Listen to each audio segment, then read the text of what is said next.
If one's missing, there's a line missing. Never happened with Elliot. And Elliot will carry on the tradition and write new stuff. So I'm very fortunate.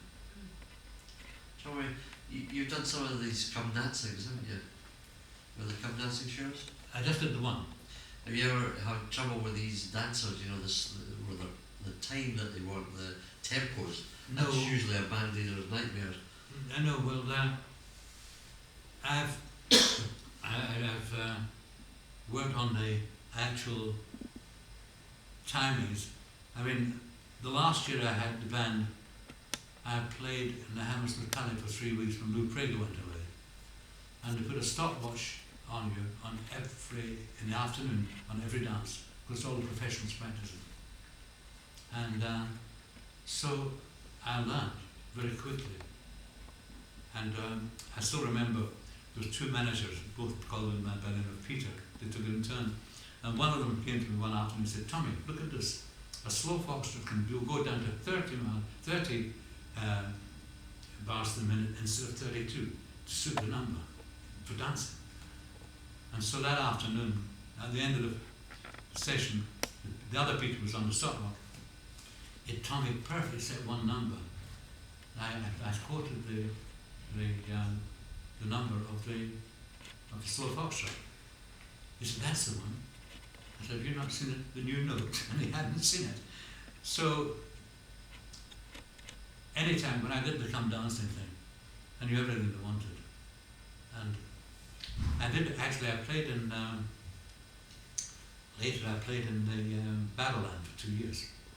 And that was a great gig, because the old John who owned the place, he had the barrels, and he used to call me down. He wanted to see the band, and he said he'd been down in England. He said, "I must tell you." He said, "I went to Stoke and the pottery place." He said, "I walk in." He said, "I've got lots of money in my pocket." He said, "And I walk in, and there's a bar from Selfridges there, one from Harrods." He said, "Come in, John." He said, "I'll say I'll have that." And I'll take the money straight out of my pocket, 60,000, 70,000 pounds. He said, "I'll take it back." He said, "Not treble it, a couple of weeks, you know." All the things he used to tell me were absolutely marvellous, but he always wanted to see the band leader. Always had a cigarette dangling from the ash fell down, so every week he had a new cashmere. But that was a great experience. But they had first week I was doing it, they had what do they call it? Formation dancing. Aye. No, not the formation. Everyone dances round to time. It's not for me. That's a formation. But they all have to. It's all elderly people, most of them. But the quick step, it has to be. I said, "Yeah, 40,000. Yeah, that's right. Slow foxtrot 32. I said, "That's all right." Well, I had a stopwatch. So the first night, after the first quick step, he came up to me. "You're too quick." I said, "The stopwatch on." I said, "Tell me something. Could it be you're all getting a little bit older? It's a bit too fast with it." From then on, we took it down for him. But they do. Well, I didn't need a stopwatch. I mean, I'll hit 32 bars a minute. That's 32 bars a minute, guaranteed. What I do, I've got to do just songs I sing to myself, and I know straight away what the tempos are. But do 32 again. That's it. Let's hear it. So what is that? Is that Slow foxtrot. Slow foxtrot. Slow foxtrot. Quick step. Fancy a dance, Jim? Quick step 48. Can you foxtrot? That sounds quite fast to me, I think. We won? That sounds quite fast to me for a quick step. Go on. Let's hear it.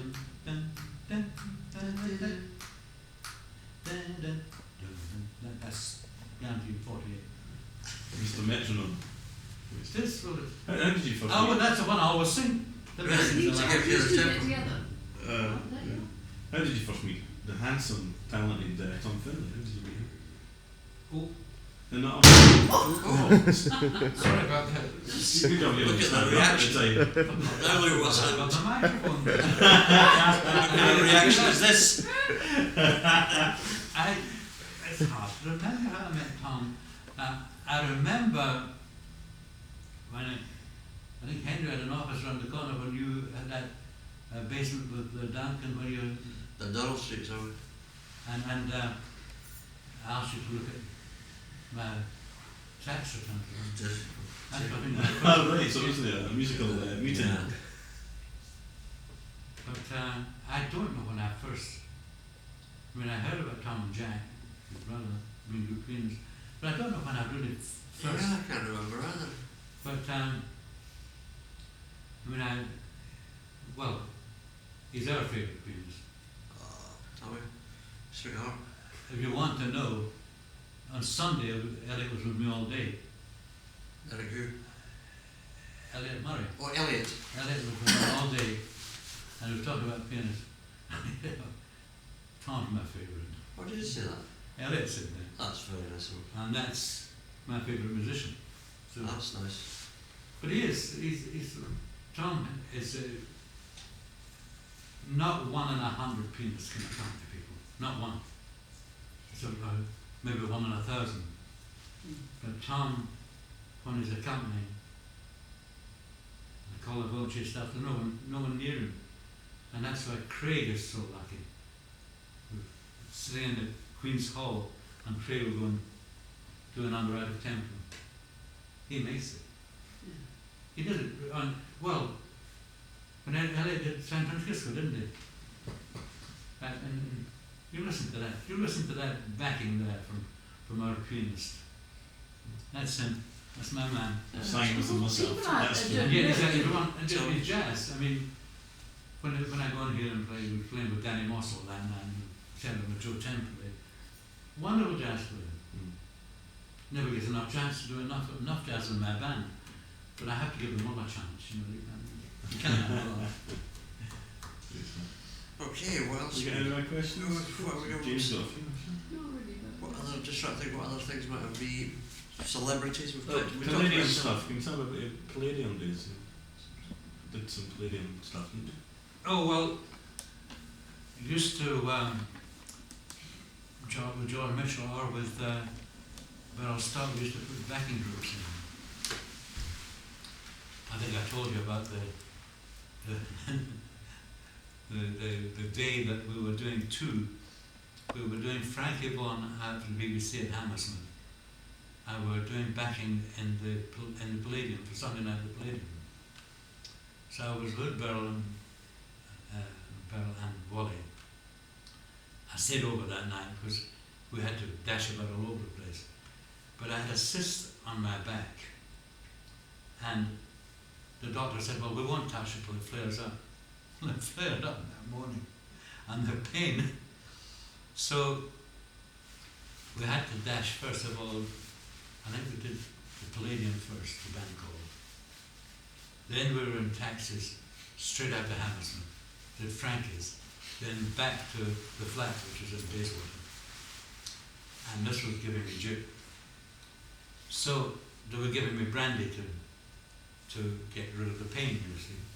That was the days when I wasn't in the Salvation Army. And because I don't, in Salvation Army we don't drink. I'm not a drink now for over 10 years since I went back in. Well, you'll have to leave the place then.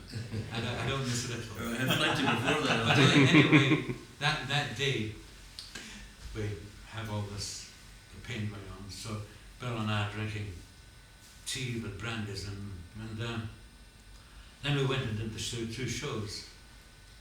Did Frankie one, I think Frankie's came first, that's right, to the Palladium, did that, straight back to the flat, and Burrell said, right, Wally, you'll have to take Tommy round to the hospital, there's one round the corner. So Wally takes me round. So by this time, I'm pretty jolly. And I get in and I'm chatting all the nurses up, you know, having a lot of fun. And Wally's laughing at me, and then the doctor comes and says, well, has he had anything to drink? Wally said, I should think about a bottle of brandy. Oh, well, we can't have anesthetic. And I still have to be brave in front of all the nurses. So that was the day, but we did do a lot of things like that backing. I mean, when Guy Mitchell came over, Guy had been scoring a lot of his stuff anyway, because Tony Mercer was singing with George Mitchell by this time, and his voice was perfect for all the Guy's numbers. So he was going to do the Palladium, so I had to score.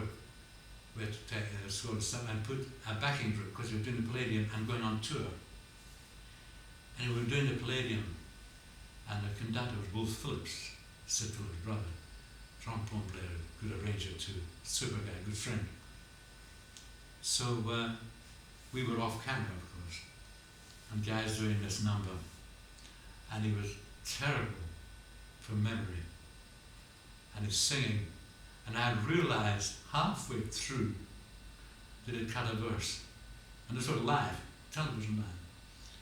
So I went to Wolf and Son, I said, one verse cut, just like that, and it came off. But you had things like that. There must be a lot of that goes on. Mistakes out there and the things that happen. yeah. But I mean, for instance, for 9 months, we went up to Birmingham every week. Joe Lawson Orchestra, 8 Mitchells, and there was a thing called Bid for Fame. There were 6 acts every week, and that was live television again, and for ATV. Well, Joe and I had been friends from 1947. He came and played the El Dorado, and I did a lot of several scores for his band. But that was us very close together. I used to go on a Monday down to his office, and the producer, two of the producers took a week about. Producer would come, and the acts would come in. So what vocal stuff had to be done, I would take it for the acts, and I would do 1 or 2 of the ones, music for the others. Joe's own arranger did the other ones.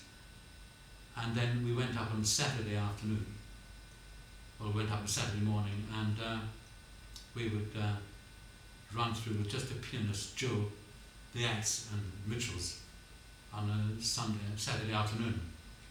Then Joe had to take me out to dinner, and I had to go with him to dinner.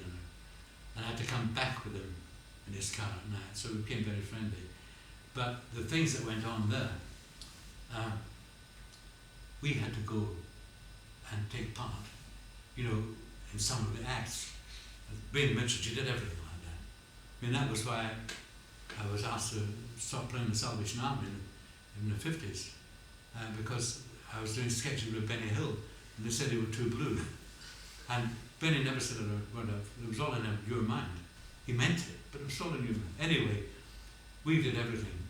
And one of the great ones, this singing cowboy came on, he had a horse, and the horse was there.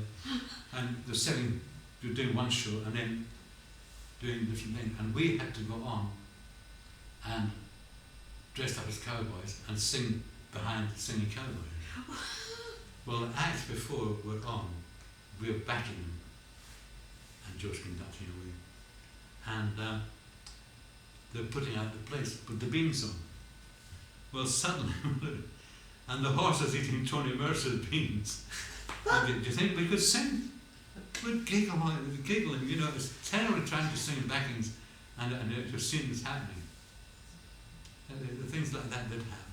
You know, and Joe was lovely. Joe, wonderful band leader. I learned a lot from Joe on how to handle things, and always precise. But he'd been a violinist. In fact, I may have told you before, but when I was doing that show, I lived in Brighton, and Bill Owen was my chum, Bill Owen Compo in London. I'd known Bill for quite a few years, and we used to have a lot of fun together. When his wife went away, we used to go around together, had tight jeans on, and I was about 41, 42, Bill was about 3 years old. We thought we were a couple of lads. But Bill said to me, listen, show this picture to Joe, but I want it back. And it was Bill Owen with a white jacket, having won a competition. He must have been a teenager. And Joe standing back with a 5-piece band with a violin in his hand. I took that to Joe, and it took me 3 months to get it back for Bill. But anyway, Joe, the things that used to happen there all the time with these kind of things, you know, we took part in things. But well, Joe was wonderful. Well, so a wonderful community in Benny Hills, the lagoons, and all that lot. They Well, were I got fantastic, to know natural. them even better because when the show started, Wally Stott had the orchestra, and if you remember he played the drums, coloured man, and sang around, wonderful. Ray Ellington? Who? Ray Ellington, was it? Ray, Wasn't Ray Ellington, was it? it was Ray Ellington, yeah.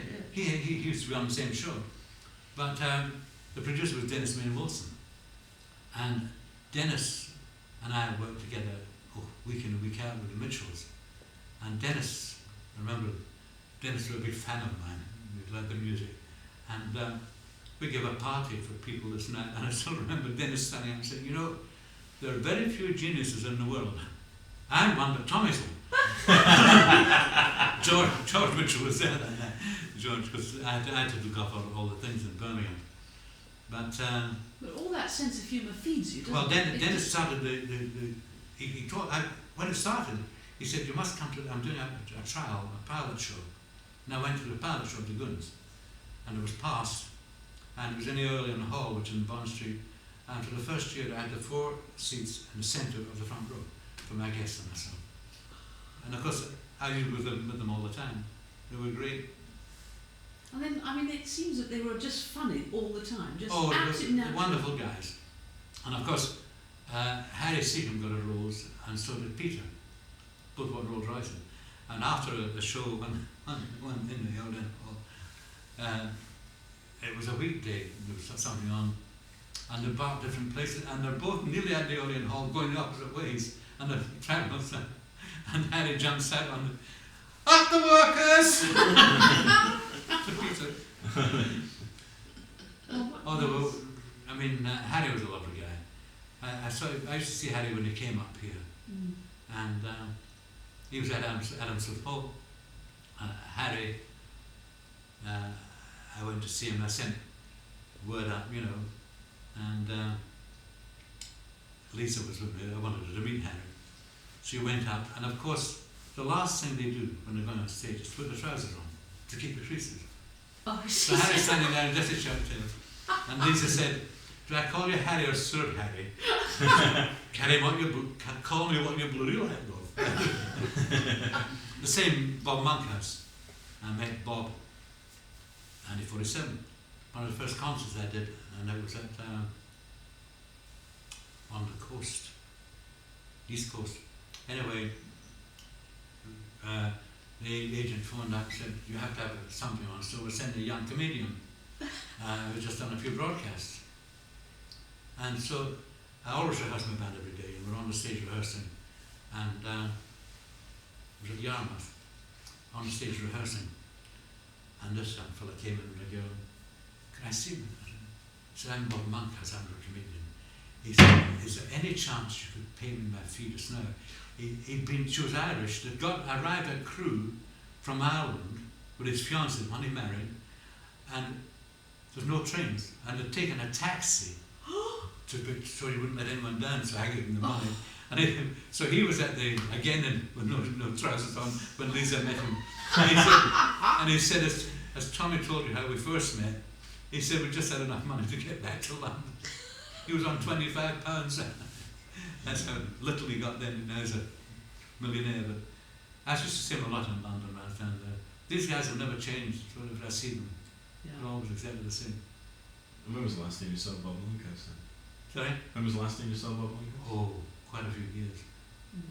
But I did do a thing when I was at Allied Hotels and had the 4 bands. I had a band in Ayr, and there was a big golf weekend, and so they were having a big do there, with a cocktail party upstairs, and so Alan King, the manager, said to me, Tom, it'd be great if you could play all that, as we introduced them, to play them on.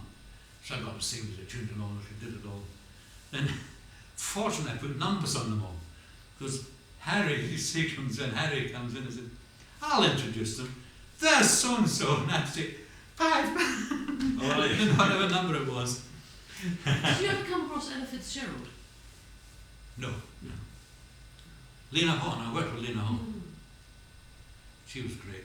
But no, that night Tony Jacklin was there, but Cliff, oh, Richard? no, the one that was married to the announcer. Gosh, he did all the radio stuff from Mitchell. Hamburg. Mitchell. Cliff. Yeah, Mitchell. Cliff, well, Mitchell. I'd been out in Germany, you see, became very friendly with Cliff.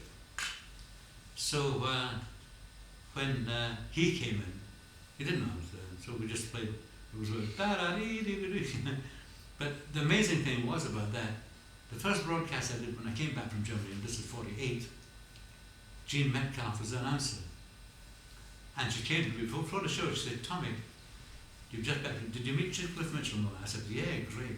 She said, well, you're one of the first to know, we got engaged on the phone last night. Oh, No, what sorry. about Ricky Fulton? Did you ever do much with him? Oh, I used to see Ricky quite often. Wonderful guy. Yeah. And little Jack Milroy, Oh, yeah. I used to see him a lot, and I was very friendly with Jimmy, Tyler. Logan? Hi Jimmy Jimmy Logan. Logan. What's happening to the brain today? Yeah, You remember I met in the next bed 60 years ago. I met Jimmy in the early 50s when I came to Francis Day, because he'd worked with her up here. And then I used to see him a lot when I was up here. And he had the Metropole, and I was on did a week with the Metropole with Guy Mitchell, and Jimmy, when Jimmy still had it. But yeah, but little Jack Milroy, he married little Mary Lee.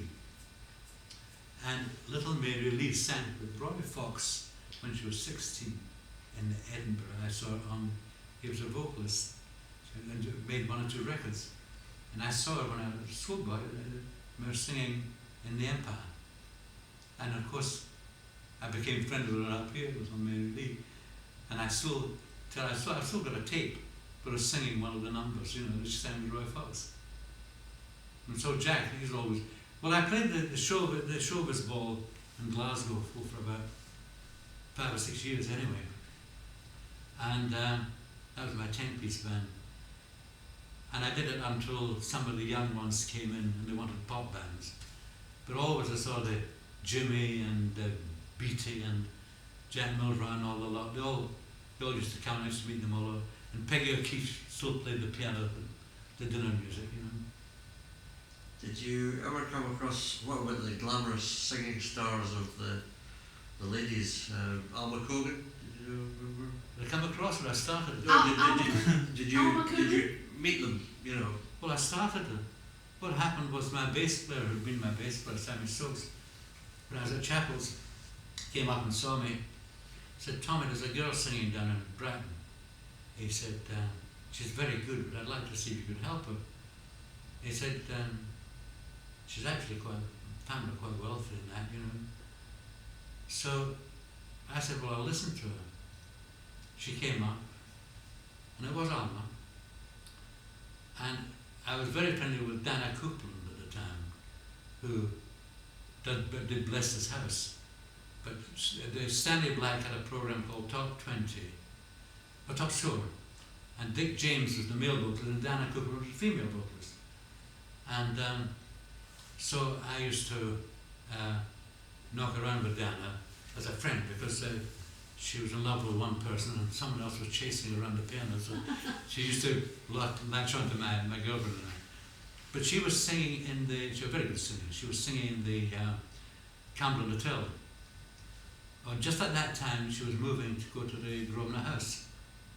And I said, well look, we'll see if we can get this girl, Alma, a job in the Camden. And I knew the man that booked her for Lions. So Alma, Diana spoke to her and I spoke to her. So we got Alma in there, and then I got BBC producers to go and hear her. And so Alma got away. She never forgot we were friends, right? So, you know. Audrey Hepburn as well, is it? Did you mention her before? Audrey Hepburn. Oh, she didn't sing. I worked with a group called the Song Peddlers, and they got me into, they were going to do a television show, they got me the night before. Kind of, my goodness, frightening because they did movements and everything, so I had to learn the parts and do it all in the night day. But on that show, Audrey Hepburn was doing a solo dance. and that's when she was just making this a dancer and that. Mm. But that was just, she was very nice, got to know them. You obviously met all sorts of people. I've been lucky, I've known a lot of people. But I've found a lot of very nice people too. It was a really sad thing when that George Mitchell band stopped on television. It was every night, wasn't it? You had once a week. That's BBC right, had well, that show. And was it Top of the Pops? Things like that stopped it and became unpopular. but, well, apart from anything else, I mean, the saddest thing, I mean, George had a whole crew in Australia going around, and there was one on the continent. But the saddest thing of all was when the BBC had their big, 50 years of television or something like that, or maybe more, and they weren't allowed to put the show on because it would offend coloured people.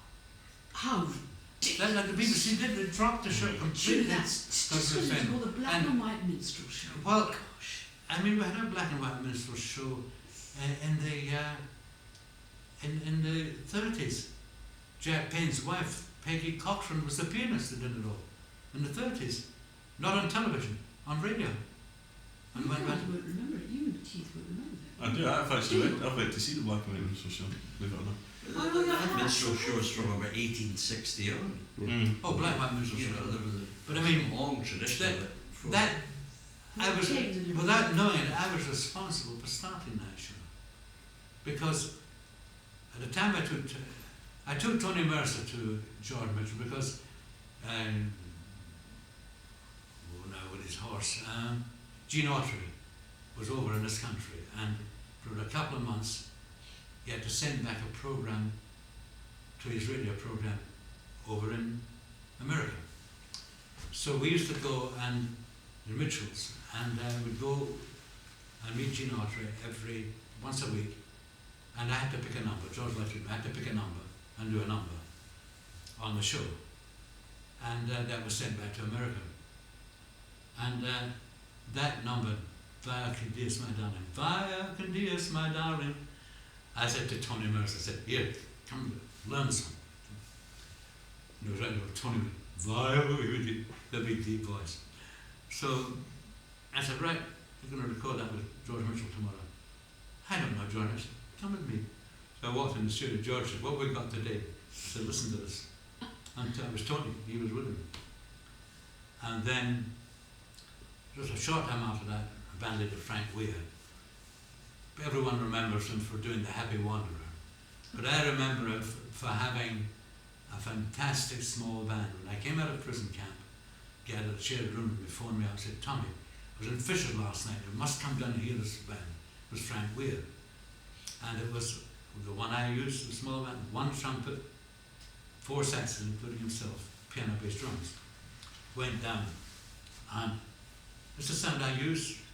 I'll be using them next time the band's out.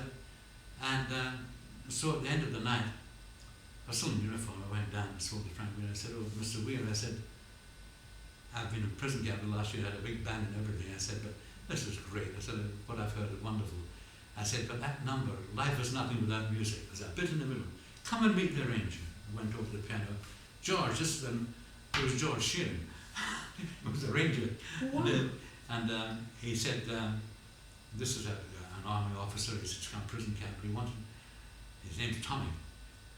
And I said, that about in the middle. He said, nothing to it, Tom. Consecutive fourths. And so I met George Shearing. When I formed my own band, I had to do concerts on a Sunday because when I went on tour, because no dance halls were open. And the first show I had to do was on the pier at Southsea. So by this time I'm broadcasting and everyone's sellouts every time we went to a concert. Not so good in the ballrooms because I wouldn't play waltzes. But anyway, the day before they said, oh Tommy, you've got to have someone while you have your rest. So we sent an act to come on. And the act was only George Shearing with Stephen Grappelli. That was my relief. So when they came in, I went to meet them. And George immediately said, Tommy, I've been listening to your band on the radio. All that band, they wanted them.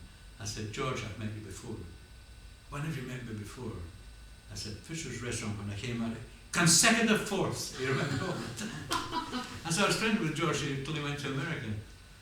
And another thing happened last year when I was down, the boss of Radio 2, he said, "Tommy, have you heard the tape of Mel Tormey chatting?" And Mel Tormey says on it, of course the hottest band ever around in Britain was the Tommy Sampson Band in 4750. Well, I've never met Mel Tormey, but then he and George Shearing are like that. They do an act together and everything. He must have heard all about it from George. But that was a nice compliment to get from Mel Tormey. Absolutely. Yeah, Graham Pass is the boss of Radio 2.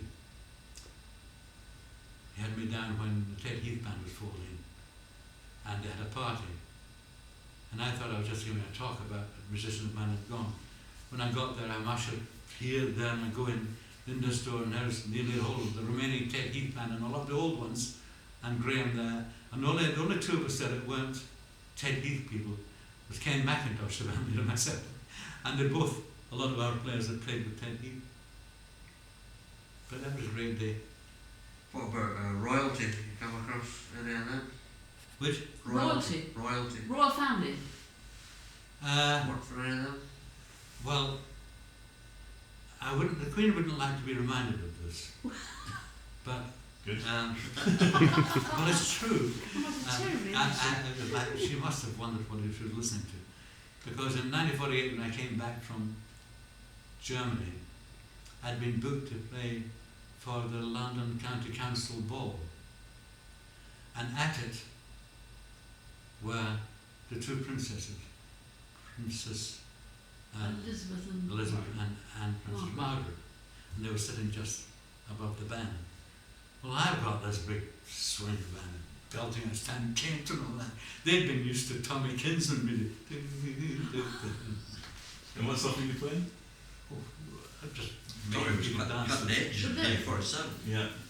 Well, no, 48. In point of fact, I played stuff that you could dance to, because that was at the time I was going to play in Hamilton Palace. And yeah, I had enough stuff that was in tempo, but it was all swinging and loud and raving, you know. And actually, well, this is only for us, isn't it? Of course. Yes. Right, well, because the band centre was about that height, and dancing in front of me were people like Bevan and Harold Wilson, and people like that, and my boot was itching, I can tell you. With the princesses up there, I couldn't really have let fly, but I've always been entirely opposite. So, but I behaved myself. You must have had so many laughs all the time. Oh, All the time. oh well, I mean, Stan Reynolds and Johnny Keating. Johnny became he's arranger, and went to America and did all that thing. But Johnny's from Edinburgh, and Stan was my lead trumpet, and they were both up here this year and the year before. They come up for a holiday, and we have a lot of love. But Stan was mad, great. Ted Heath, he's one of the two that Ted Heath pinched from me, and I didn't find out, and Stan didn't know until just a few years ago. The reason he took him was, I reckon he made the sound of, at very big fat trumpet, he had a singing sound on top, that bit of Billy Butterfield, and Ted reckoned if he could get that Stan away, my band would collapse, you think. That was his idea. Oh, so And it was Stan who told me that afterwards. But Stan was mad. I mean, the things he used to do. And on the stand, the discipline was, if anyone made a mistake, I didn't know till afterwards, they got the Sampson death loop, which I never knew about, but they couldn't play for three now. But I was very strict, and no one did any talking on top in that band. But off the stand, they're all my pals, and we had lots of laugh. And we're playing the Oxford Gallery in Newcastle, which doesn't exist anymore. There's now the big hotel there. Right opposite was Phoenix, the store. So we're set up in the bandstand. Stan, let's go across the record shop, Phoenix. About 8 or 9 of them. So I go tag along with them. And Stan said to them, "Have you got any Victor Sylvester records?" Which anyone would do. So he buys it, pays for it. And it was an old vinyl record. And then bracelet over my head with me standing there, no. And then, when we were going to Germany, my drummer, Dougie Cooper, had given them all crew cuts, American style. And I always said, I've got to go and do the business. I go up to town and I arrange so we can keep working. And we were going to go to Germany, and we're playing in the Palace Hotel down in Southend. So we're all there this day. And they said to me, Tommy, are we fully booked till we go to Germany? I said, yeah, everything's fully booked. What happened to me? Oh, I said, that's taken care of. They grabbed me and gave me a crew cut. And I went on the stand and I didn't go ahead. But I didn't mind. I mean, we were a lot of fun. Yeah. On the stand, I got perfect discipline, and we rehearsed every day. And they all worked their hearts out. And then, well, as I say, they had me down this year, and there was some, not my musicians, but about 200 people there, or maybe more, 400 people at the club. But when it came to the part of doing me, about 40 all round. Even Rosemary Squires, Rosie the judge, so she came up, because she was in Germany. But they all came, and they all said that they all owed their existence and their careers to me, which, I mean, we all learned from each other, didn't we? But it was a great day for me. My daughter was with me. I've got photographs, I'll show you. Yeah. Did you ever have any trouble when you had the band and you were on the road with girlfriends following, you do one gig and then Oh, you got one or two. Groupies, you call them? groupies, you would call them now? Obviously, Tom's got a story there. I think there's got a band is I discipline. had one or two things, but I mean, I only had trouble once with they didn't drink before they went on the stand. And some of them would have a baby after they finished, but not before the stand. I was strict on that. But we were on the road this day, and I could smell something. I thought, that's not a normal cigarette. So I walked up, stopped in front of this trombone player, very good player, Manchester. I said, is that weed? Yes. I said, oh yeah. And the driver said, stop the bus. I said, get your case, get your trombone, get off the bus. Middle of the country, left him side of the road. Okay, driver. And not one man said a word. No one said a word. Well, he went to America, Matt Minshall, and played with Maxi Spanier and all that. Good trombone player. But that was the last I ever had of anything like that at all. Rough justice. Yeah, it's Rough just justice. walking down that road, eh? Well, it was the only thing to do, wasn't it? Yeah. Change days. So you must have seen a fair amount of drinking booze on the road with other musicians. Not really, not too bad. But the saddest one used to only drink beer when he was full seaman, great drummer. He became the popular lead drummer, although played for me 3 times when Dougie wasn't well, and 3 times when Dougie was better. I said, bye-bye, Phil, sorry. Dougie was my drummer, he was great. But Phil was very aggressive drummer. But he joined Jack Parnell, and he started going on to drugs. And it was so bad that people were coming to record from America. They all wanted Phil Seaman. They always looked another drummer as well, in case he didn't turn up, It was sad. Phil, Yeah. he died through it all. He was on heroin. He was on. Died through it all. But it was only a half pint man when I knew him. Came from Burton-on-Trent with all the beers. You'd never come across the Beatles, did you? No, well, They were, I was up here when, or just about to come up here when they started. 63, yeah? So how did that change for you once the Beatles started to get a hold of the music scene? How did musical life change for you at that period? Well, it's just that there wasn't so much work for bands. Yes. Nowadays, people have discos. I used to play lots of weddings, especially society weddings, with a smaller band. Although we were booked by, of course, the biggest stockbroker, in Glasgow, and Graham Sooners, his cousin Ken Sooners, was a property man in Glasgow. And he used to come and dance with us every Wednesday night, and I became very friendly with him in the band. And he said to me, Tommy, this stockbroker heard your band, and he would like it to play for his daughter's wedding. So he said, I've told him the fee. And it was a ridiculous fee. Almost double what I would normally charge. Anyway, he got this big fee. I said, but he knows he's got to meet me beforehand and discuss the product. And always did. So I said, well, Rona, you better come along, because I always had Rona or Jimmy Calvary still alive to main things like that, in case at my age, and the band would still carry on and do the gig. So Rona and I went along to meet this man, a charming man, his wife, and the daughter, and Ken. And the first thing said, now I know I've got to pay you something up front for your band, what you're doing. So he had me $1,000 in notes, you see. And then we arranged everything. Well, that was quite funny because Rona and I went and I said, Rona, I said, you take most of that, keep it in your house. I said, because I don't want to go home with all that cash. And Rona incidentally took a bag and she sewed it in the bottom of her curtains. We were talking about it just recently. But anyway, we went. That's what Tom does with his money. So I was coming to meet Henry Spurway with a lady and her daughter were getting married, and I was going to play, and we were meeting in the Cali Hotel, and the boy was getting married. So Ron and I had to get the train through, so we would have quite a few drinks, you know. I went and bought a very expensive bottle for Kevin, her husband, to take home, and she gave it to him. He didn't speak to us for 2 weeks. But anyway, I went through, and I must have been in good form because Henry could always tell that I had one drink.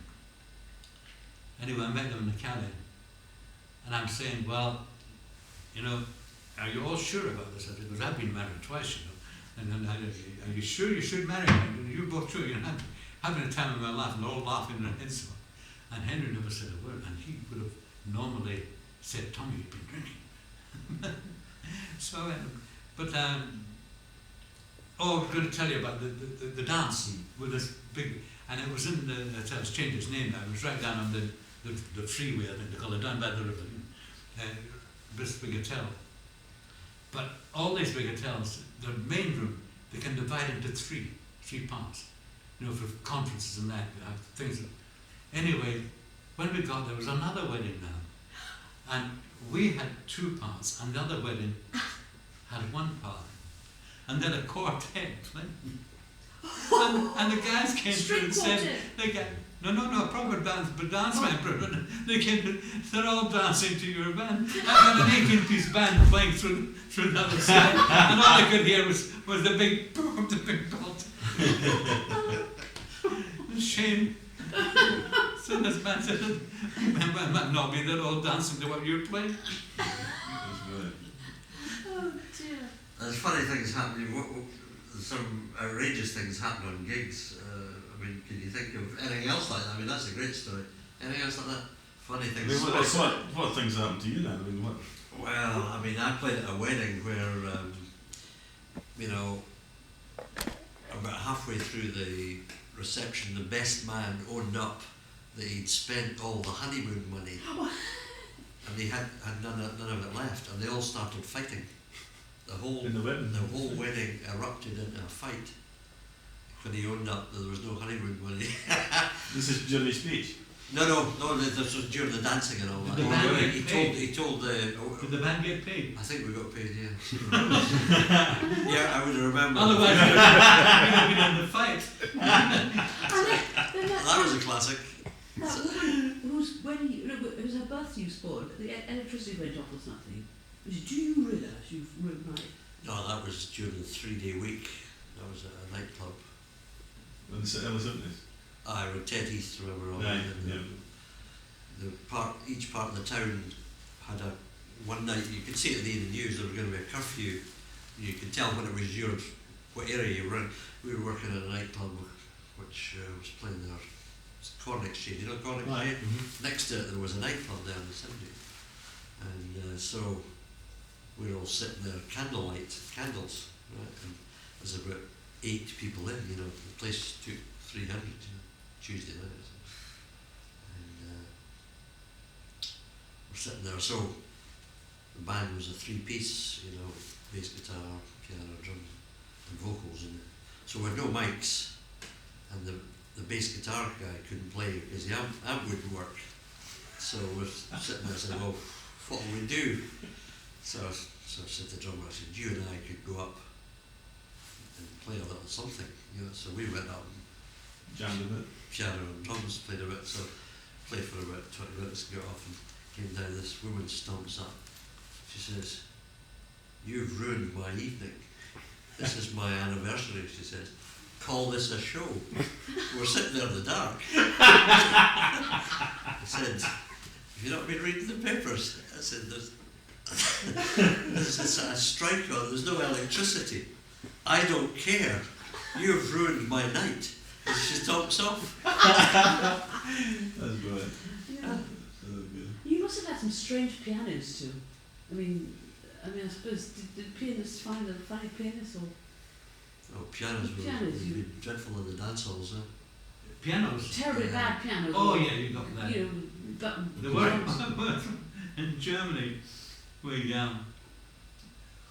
went to this place to play, and the piano was pretty awful. And it was a beautiful piano, but it was out of tune to pitch. And then I realized, don't worry, there's one enough. So they take it all the way across and bring that one across. But it was the same. And it hadn't gone and tried it for pitch. They swamped the piano. Well, you get funny things. That was interesting. And also imagine people turning out without the proper clothes on, having to borrow clothes and that kind of thing. Did you find that? Well, no, they could. I've not had. That's a gig band, so you might get that. But the guys are going to play for me. I know they're coming. I know how they're going to be dressed. Oh right. You don't. Well, when I had the band touring around, it was a sick band, wasn't it? Mm. You have uniforms in there? Did you buy them uniforms? No. Oh, at the beginning, I Little had, sweaty band I had uniforms. things at the beginning that a guy, a Finlay, they made all the things for all the Pullman trains and all that kind of. We had little jackets, but we didn't like that stuff. Now what was this story I heard about Cam Robbie? Sometimes you'd be asked to put on a show with maybe, 6 saxophones, and it's difficult to get 6 saxophones on a pop in a night. So you'd get someone who would Ghost. ghost it. No, I've never heard of You've that. never heard That was that. my story. No, That was Tom's story. No, but what Cam would do, I mean, Cam, he would have so many bands out. And then if someone called off, he had to go to the phone round, and someone would phone him. Is he breathing? Send him. But Nanny, his housekeeper, she was the greatest. One night, Cam was out, and they phoned from the assembly rooms. Said, there's no band here. She said, there's nothing in the book. And they'd forgotten to book the band. She said, I'll do what I can. And within half an hour, she had a piano and drums playing there. Within an hour, she had a whole band. Good heavens. You know, Nanny was wonderful that night. But she was wonderful. When I first came back, she was always a bit in awe of Cam. I used to give her a hard time. And I saw an awful lot of them because I was reading that, And I said, Nanny, just tell him, don't let him speak to you that way. So I gave her a couple of drinks then, and then Cam came back and he said something, and she said, Camp Robbie, away and bugger yourself. she'd been come from a minister's manse to camp. But she was lovely. She really looked after him and really kept she would book all the musicians and everything. She was great.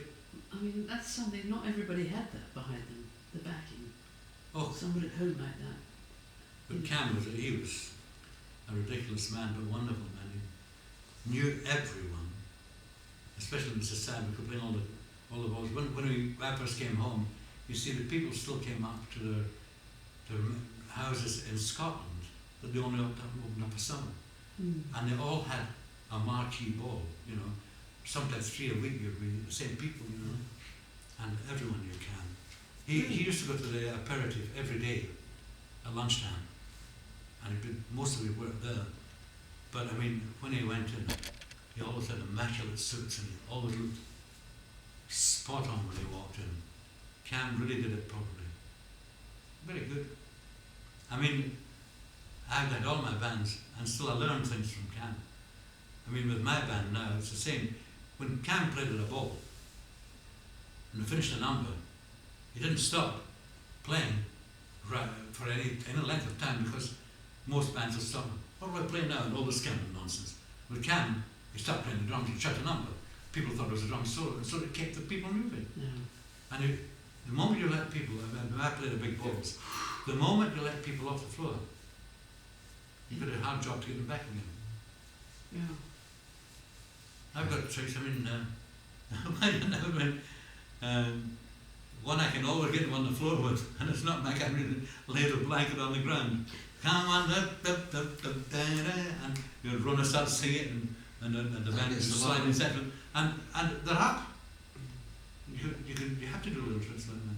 What was your favourite song then, Tom? Sorry? What's your favourite song? That's a difficult It's one. too hard. Too hard. Too hard. What's that music? Every about? Time You Say Goodbye is one of my favourites. Others. And another one was a Julie London one. Try me River. In this world of ordinary people, extraordinary people, I'm glad there is you. I'm glad there is you. Yes. Julie London. In fact, I was going to mention that to you. I might want for you to think about. Oh. I'm glad there is you. Oh, You get it. I play it. But if you're a lady, you should do it. Oh, right. I think it's one of my favourite words, the lyrics. Which particular lady we're talking about? Sorry? Which particular lady are we talking about? The one that you're going to do the other stuff for. Oh, right. Yes, I thought. Right, I'd like to It's do a that. great number though. Oh, wonderful, wonderful. But I mean, there's so many wonderful numbers. Did you do a lot of composing? I did write quite a few things way in the early 50s. But it's, unless you're in a recording company or an artist, I mean, I wrote, I had a secretary when I was at Chapels who actually, she married her boyfriend, and she married him, Denny Wright, guitarist, and he was with Laurie Donegan at the time when it was all going. And we wrote a great one for Lonnie, and he would have recorded it, but his agent wanted 50% of all the writing fee. And so I said, no, I probably should have done it because we'd have got more work. But I said, no, that's not wrong. We've done this. We don't get it. And I did another one, which I wrote, and it was at the time of Suez. And it would have been ideal for, not my favourite singer, but, well, she's the Force's favourite, Vera Lynn. Yeah. And she liked it. But I wrote, Don't Cry My Love. That was Don't Cry My Love when we say goodbye. Reminder, your heart could break, but don't let them see. You're left alone with only memory. Don't cry my heart. Don't cry my heart. It was like, oh, don't cry my heart away, see. And then it went to the major. There's sound, and she said, oh, who ever heard of a heart crying? I'll change it to Don't Cry My Love, and I want half the royalties. That was Vera. You're joking. Were You're you joking. arguing this point with her? Well, no, I said, well, there's no way I'm not changing that. Absolutely. And what happened? Within weeks or months, Guy Mitchell, my heart cries for you. True. Remarkable. But it was, I mean, it was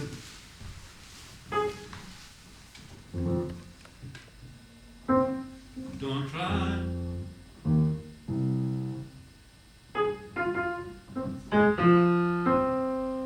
Don't cry, my heart, as we say goodbye.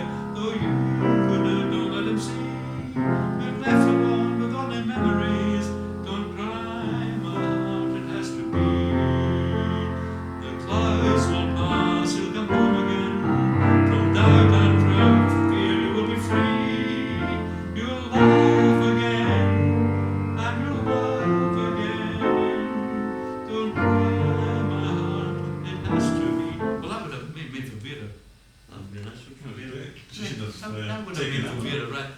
time they were going away to the war, you know. Well, somebody said, And it could be because you if I played the proper chords. yeah. No, it's pretty close. That was nice. Somebody said we're definitely going to go to war with Iraq because they passed Vera Lynn's house and they heard her warming up. I like that. What side was she on that. though? She's always on the The winning Hamilton side. one? I like it. She's always on the winning side. Definitely war's on its way if you hear Vera's I like it. Oh, you can be the new one. Force a sweetheart. That's what he said before. So she's a bit of a nasty, is she, Vera? You were asking the happiest thing. Yes. I can honestly say that the last 10 years, going back to Salvation Army, has brought me great happiness. Unbelievable. I mean, I was always happy and always a Christian, but it was on the Easter Sunday, and there's a great Salvation Army Easter, which is up from the Grave Here Rose. It starts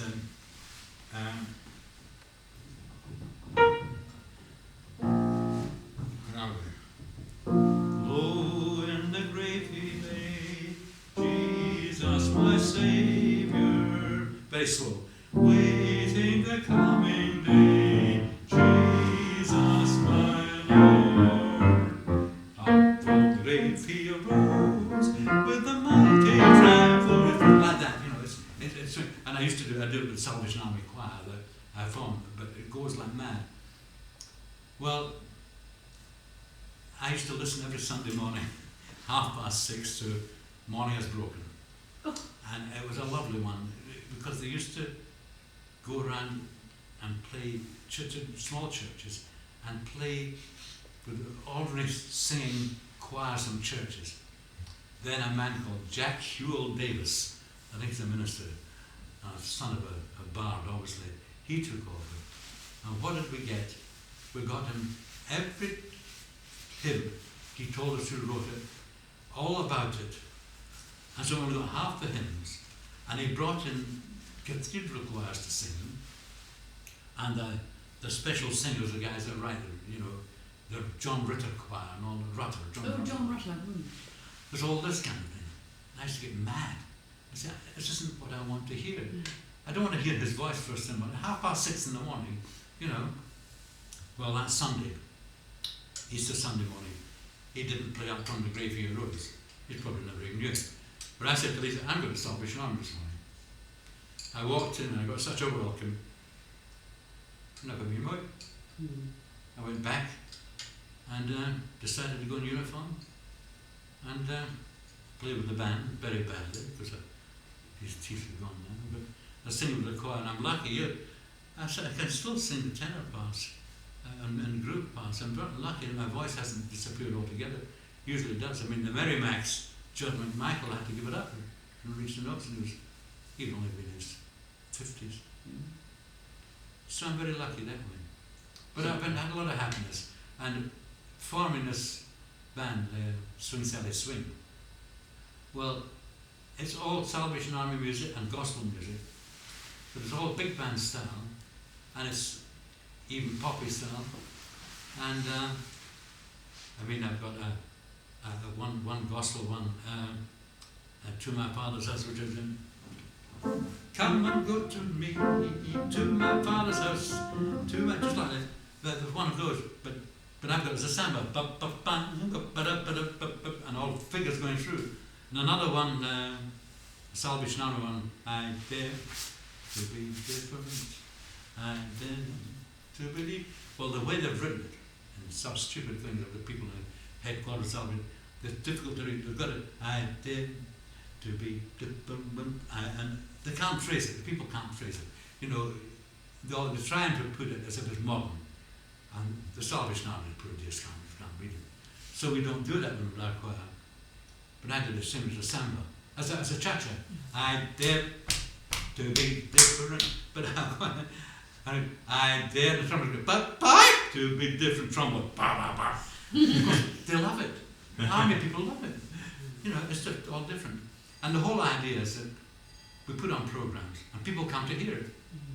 Well, but bringing people not connected with church into here, when they see it's Tommy Sampson band anyway, or directed by Tommy Sampson, they come in to hear it, and they come back again.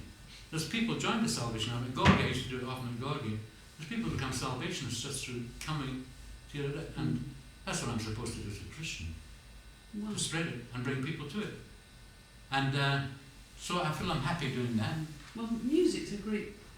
But the great thing happened. I had to do one in Dunfermline. The people who were there were going away, and I wanted to do a special program for them. And I couldn't get my band. I thought, well, you never know. I phoned back all my own band, and they all said, "Yeah, we'll come and do it." Well, I couldn't believe it. I think Ian, you didn't do that one, did you? No. Ian did that one in Dunfermline, but it was all this big stuff. But at the end of it, now I had 9 from Glasgow. They wouldn't take a penny expenses for petrol or anything. My guys, not a penny. And Tom will tell you 2 weeks later in Glen Eagles, they were getting plenty there, weren't they? The same guys, but they won't take a penny from somebody. But at the end of it, they're coming and shaking my hand, thanking me for the gig. When can we do it again? So it's great, isn't it? It's a good. I'd say it's a good library. It's just very much like our own library, but it's all gospel music, That's and it good. works. Just trying to take that. So